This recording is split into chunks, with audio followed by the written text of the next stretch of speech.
సొలొమోనుకు తండ్రి. హల్లెలూయా. పరిశుద్ధమైన దేవుని నామానికి మహిమ కలుగును గాక.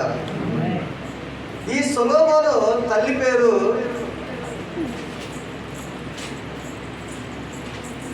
చాలా బాగా చెప్పాం మనం. ఎవరు గట్టిగా చెప్పాలా? ఆపలేదా? బస్తాయినా ఓకేనా? ఆమె కుమారుడు సొలొమోను. ఈ బస్తెబ భర్తను దావీదు సంపించాడు. ఓకే, ఎందుకు సంపించాడు అని మనం ఆలోచిస్తే, యుద్ధం జరిగే సమయాలలో దావీదు ఒక నగరంలో ఒక మీదకి ఎక్కి అలా తిరుగుతూ ఉన్నప్పుడు ఊరియా భార్య, ఈ బస్సెబ అంటే ఊరియా భార్య, ఈమె స్నానం చేస్తుండగా ఈ దావీదు చూశాడు. చూసినప్పుడు ఆయన హృదయం పాడైపోయాడు. రాజు కాబట్టి ఆమెను ఎంక్వైరీ చేయించి ఫలానా వ్యక్తి ఫలానా అని చెప్పి అంటే ఆమెను తీసుకురండి అని చెప్పేసి అంటారు. రాజు మాట ఖచ్చితంగా వింటారు అక్కడ. ఆ విధంగా వచ్చిన తర్వాత ఆమెను తప్పుగా ప్రవర్తిస్తాడు. ఆ తర్వాత ఆమె ఇంటికి వెళ్ళిపోతుంది.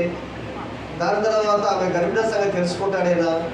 తర్వాత విషయంలో ఆమె యొక్క భర్తను, మరి ఆ భర్త ఎవరంటే దావీదు కింద పనిచేసేవాడే. ఇది ఘోరమైన ఒక దాసుడు, అంటే నా కింద పనిచేస్తున్న దాసుడిని అన్యాయం చేయడం అనేది గొప్ప ఘోరమైన పాపం అది. ఎందుకంటే నన్ను ఆధారపడి ఉన్నాడు ఆయన, నాపై ఆధారపడి నేను పెట్టిని తినగలిగే వ్యక్తి, ఆ వ్యక్తికి మోసం చేయడం అనేది చాలా ఘోరమైన విషయం. ఆ వ్యక్తిని సంపించేస్తాడు. తర్వాత ఆమె చేసుకొస్తాడు, ఆమె భార్యగా ఉంచుకుంటాడు. జరిగింది. ఆమె కుమారుడే ఈ యొక్క ఎవరు? సొలొమోను. అంటే చెప్పాలి, మీరు వింటేనే మీరు చెప్తారు, వినకపోతే మీరు చెప్పరు. హల్లెలూయా. దేవుడి నామానికి మహిమ ప్రభావం కలుగును గాక. ఈ సొలొమోను, ఇది జరగక ముందు సొలొమోను ఏం చేయగలిగాడు? దేవునికి ఏమైనా కట్టించాడా? ఏం కట్టించాడైనా? మందిరం కట్టించాడు. హల్లెలూయా. మరి దేవుడు మందిరాల్లో నివాసం చేయగలిగేవాడైనా? కాదు. మనం కట్టిన వాటిలో దేవుడు ఉండేవాడు కాదు. అటువంటిప్పుడు ఈ సొలొమోను కట్టించిన మందిరంలో దేవుడి యొక్క మహిమ దిగొచ్చిందట. ప్రజలందరూ కూడా మహిమతో తేజస్తో సంతోషపడ్డారట. దేవుడి యొక్క తేజస్సు ఆయన కట్టించిన మందిరము నిండా నిండిపోయిందట. ఆయన పిలిస్తే ఆకాశం నుండి అగ్ని దిగి వచ్చిందట. అంతటి గొప్ప బలం కలిగిన వాడు సొలొమోను. హల్లెలూయా. దావీదు కట్టలేకపోయాడు, కానీ ఈయన కట్టాడు, కుమారుడు కట్టాడు. మీరు చాలా శ్రద్ధగా ఆలోచించండి, ఆలోచించండి. ఇక్కడ జరిగిన విషయం ఏందో మనం తెలుసుకుందాం. హల్లెలూయా. ఈ ఇద్దరిలో సొలొమోను గొప్పవాడా, దావీదు గొప్పవాడా?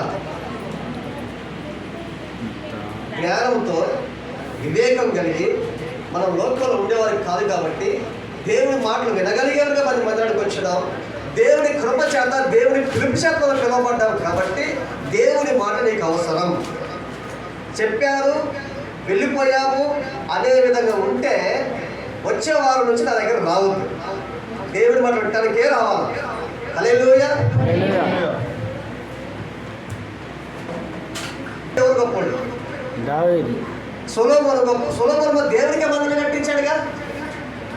దావీదు గొప్పవాడు. దావీదు గొప్పవాడు ఏ విధంగా అవుతాడు? ఎందుకంటే దావీదు బస్తెబను పాడు చేశాడుగా, ఊరియా భార్యను పాడు చేశాడు కదా. మరి ఆయన గొప్పవాడు అవుతాడా? మరి సొలొమోను మందిరం కట్టించాడు గొప్పవాడు అవుతాడా? దావీదే గొప్పవాడు అవుతాడని మనం అనుకుంటున్నాం, కానీ పొరపాటు. అది పొరపాటు. ఎందుకు పొరపాటు అవుతుంది, ఎందుకు పొరపాటు కాదనే విషయం మనం తెలుసుకుందాం. మరి సొలొమోను గొప్పవాడు కదా, సొలొమోను మందిరం కట్టించాడుగా. మీరు చెప్పిన ప్రకారంగా దావీదు ఎందుకు గొప్పవాడు అవుతాడంటే, ఆయన చేసిన తప్పును తెలుసుకొని తిరిగి మన దేవుని దగ్గర క్షమాపణ అడిగాడు. దేవుడు మనకు చెప్తాడు, నువ్వు ఈ పని చేయొద్దు అని చెప్తాడు. చెప్తే మనం ఊరుకుంటావా? అదే పని చేస్తాం. చిన్నపిల్లగాలకు చెప్తాం, అరే నువ్వు టెలగ్రామ్ అంటే వెళ్తున్నా మనిషి మన విషయానికి వస్తే, దేవుని విషయానికి వస్తే, నువ్వు ఈ పాపం చేయొద్దు, నువ్వు అలాగ వెళ్ళొద్దంటే అటే వెళ్తాం. మీరు సొలొమోను రాజు ఎవరిని వివాహం చేసుకున్నాడు? ఫరో కుమార్తె వివాహం చేసుకున్నాడు. ఎంతమంది భార్యలకి? 1000 మంది భార్యలు ఉంటారు. 700 మంది భార్యలు, 300 మంది ఉపపత్నులను సొలొమోను రాజు మరి ఆయనకి భార్యలుగా ఉన్నట్లుగా మనం బైబిల్లో చూడగలుగుతున్నాం. దేవుడికి స్తోత్రం. హల్లెలూయా. 1వ వచనం చదువుదాం, 11వ అధ్యాయం నుంచి. మోయాబీలు, ఎదోమీయులు, అమ్మోనీయులు, సిదోనీయులు, హిత్తీయులు అను జనులు మీ హృదయంలో తమ తట్టు దేవతను తిప్పుదురు కనుక వారితో సహవాసం చేయకూడదని, వారు మీతో సహవాసం చేయకూడదని యెహోవా ఇశ్రాయేలుపై సెలవించి ఉన్నాడు. అయితే రాజైన సొలొమోను ఫరో కుమార్తెను గాక ఆ జనులలో ఇంకా అనేక మంది పరస్త్రీలను మోహించి కామాతృత గలవాడై వారిని ఉంచుకొలుసు వచ్చాడు. అతను 700 మంది రాజకుమార్తెలైన భార్యలు, 300 మంది ఉపపత్నులు కలిగి ఉండేది. అతని భార్యలు అతని హృదయం తిప్పివేసిరి. సొలొమోను వృద్ధుడైనప్పుడు అతని భార్యలు అతని హృదయంలో ఇతర దేవతలను తిప్పగా అతని తండ్రి అయిన దావీదు హృదయం వలె అతని హృదయం దేవుడైన యెహోవా యథార్థం కాకపోయాడు. దేవునికి స్తోత్రం. చెప్పాడు దేవుడు, మీరు ఎంత సహవాసం చేయకూడదు, మీరు ఇలా ఉండకూడదని విషయం ముందే చెప్పగలిగాడు. అయినా అక్కడ మరి ఇంకా కొంతమంది వివాహం చేసుకున్నట్లా చూడగలుగుతున్నాం, కొంతమందిని ఉంచుకున్నట్లుగా చూడగలుగుతున్నాం. మంచిదే, ఆయనకి ఆనందమే ఉంది. కానీ అతని వృద్ధ వయసులో ఏం జరిగింది? అంత గొప్ప కాలు జరిగించగలిగిన సొలొమోను రాజు, ఆకాశముడు అగ్ని పంపించగలిగిన సొలొమోను రాజు, ఆ మందిరం అంతా కూడా దేవుడి మహిమతో నింపబడే విధంగా చేయగలిగిన అంతటి జ్ఞానవంతులైన సొలొమోను రాజు, అతని జ్ఞానాన్ని పరీక్షించడం కొరకే క్షేమదేశపు రాజు కూడా పరీక్షించిందట. అంతటి జ్ఞానవంతుడు. చెప్పిన మాట కాదని ఉండటం వల్ల అతని హృదయము పూర్తిగా పారే. హల్లెలూయా. దేవుడు చెప్పిన మాటను ఈ పని చేయొద్దు, ఎందుకంటే విశ్వాసి పాలెక్కడంటున్నాడు. హల్లెలూయా. దేవుడి ఆలయానికి వెళ్ళడానికి పోలెక్కడంటున్నాడు. దేవుడి సంబంధంగా మనం బతకాలి. మనం లోకల్ పని చేస్తున్నాం, మరణకు వచ్చి మందిరానికి రాగలుగుతున్నాం. కొంతమంది మందిరానికి విడిచిపెడతా ఉంటారు. మరి ఆ విధంగా నీ హృదయం ఎక్కడ ఉంటుంది, ఏ విధంగా ఉంటుంది, ఎలా బ్రతుకుతున్నావు, ఎలా జీవిస్తున్నావు అనేది మనకి చాలా అవసరం. నువ్వు ఎందుకు ఇంత దూరం రాగలిగావు, ఎందుకు ఈ ప్రాంతానికి రాగలిగావు, ఎందుకు ఈ యొక్క సమూహంలో ఏర్పాటు అయ్యి ఉన్నావంటే ఇది దేవుని యొక్క కృప. కేవలం నీ మీద దేవుని ప్రేమ ఉంది. నిన్ను తన రాజ్యంలో ఉంట కొరకే దేవుని యొక్క ఉద్దేశమైనది. ఆయన మాటలు వినాలని దేవుడు నిన్ను పిలిపించగలిగాడు. ఎందుకోను నీకున్న బాధను, నీకున్న కష్టమును, నీకున్న వేదనను, నీకు కలుగుతున్న కన్నిటిని దూరం చేయాలని దేవుని యొక్క ఉద్దేశమై ఉన్నది. హల్లెలూయా. నేను పైకి ప్రార్థన చేస్తున్నా, నేను పైకి రాకపోతే పాస్టర్ గారు నా కోసం నువ్వు రావద్దమ్మా. దేవుడు ఈ స్థలాన్ని నడిపించాడు కనుక దేవుని కొరకై నువ్వు